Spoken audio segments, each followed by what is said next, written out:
নমস্কার বন্ধুরা, welcome back to live আড্ডা ফুটবল। তো বন্ধুরা, আরও একটা নতুন ভিডিওতে তোমাদের সকলকে স্বাগত জানাই। তো বন্ধুরা, ভিডিওটা শুরু করার আগে তোমাদের কাছে একটাই অনুরোধ, সেটা হচ্ছে যে আমাদের এই চ্যানেলে যারা প্রথমবারের জন্য এসছো তারা কিন্তু অবশ্যই আমাদের এই চ্যানেলটাকে সাবস্ক্রাইব করে পাশে থাকা বেল আইকনটি অল করে রাখবে, যাতে সবার প্রথমেই এরকম খেলার আপডেট তোমাদের কাছে পৌঁছে যায়। তো বন্ধুরা, আজকে বিশাল কিছু আপডেট তোমাদের সঙ্গে শেয়ার করার আছে। ট্রান্সফার মার্কেটে কিছু অদ্ভুত জিনিস ঘটে যাওয়া, সেইগুলো নিয়ে আজকে এক্সপ্লেইন করবো তোমাদের সঙ্গে। তো তোমরা ভিডিওটা একটা সেকেন্ডও স্কিপ না করে পুরোটা দেখতে থাকো, নাহলে কিন্তু তোমরা কিছুই বুঝতে পারবে না। তো বন্ধুরা, এই মুহূর্তে প্রত্যেকটা দলই তাদের ট্রান্সফার মার্কেটে কিছু না কিছু চমক দেখাচ্ছে।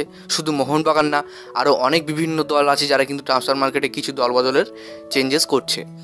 তো তার মধ্যে আরও একটা যে খবর শোনা যাচ্ছে, যে রায়ান উইলিয়ামস অর্থাৎ বেঙ্গালুরু এফসির প্লেয়ার রায়ান উইলিয়ামসকে টার্গেট করেছে পাঞ্জাব এফসি।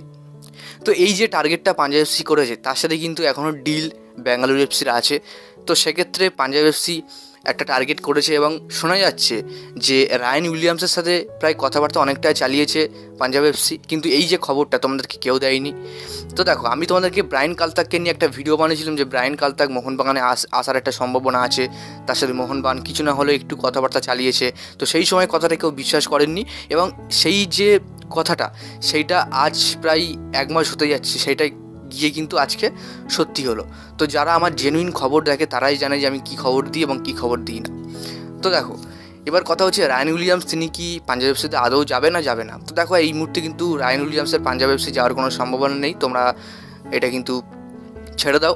পরবর্তীকালে যদি কোনো রকম বেশি আগ্রহ দেখায় বা কন্ট্রাক্ট অনেকটা এগিয়ে যায়, তাহলে কিন্তু অবশ্যই চান্সটা বেড়ে যাবে। তো এখন কোনো রকম কোনো চান্স নেই রায়ান উইলিয়ামসের পাঞ্জাব এফসিতে যাওয়ার।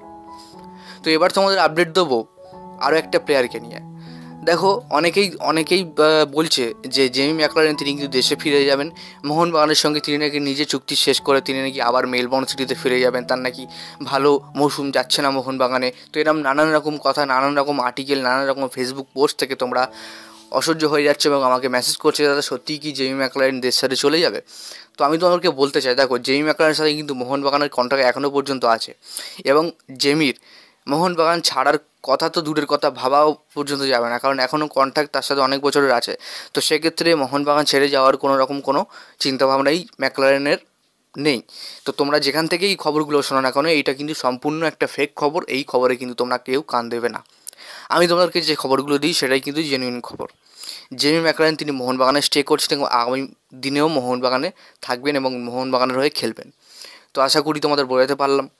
তো এবারে আপডেট আসি মোহনবাগানের কিছু নজরের ওপরে। তো মোহনবাগান বেশিরভাগ নজরটা দিচ্ছে স্কটিশ লিগে। তো স্কটিশ লিগে প্রায় ভালো ভালো কোয়ালিটি প্লেয়ার স্টুয়ার্টের মতো, তো যেখান থেকে কিন্তু মোহনবাগান তাদের পছন্দের প্লেয়ার তুলতে যাচ্ছে, এটা কিন্তু তোমরা ধরে নাও।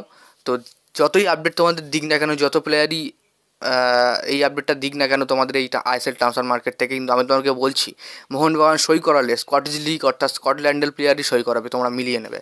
তো যাই হোক বন্ধুরা, ভিডিওটা যদি ভালো লাগে তো অবশ্যই লাইক করে দিন। আমাদের এই চ্যানেলে প্রথমবারের জন্য হতে চ্যানেলটাকে সাবস্ক্রাইব করে পাশে থাকা বেল আইকনটি অল করে রাখবে। ধন্যবাদ বন্ধুরা।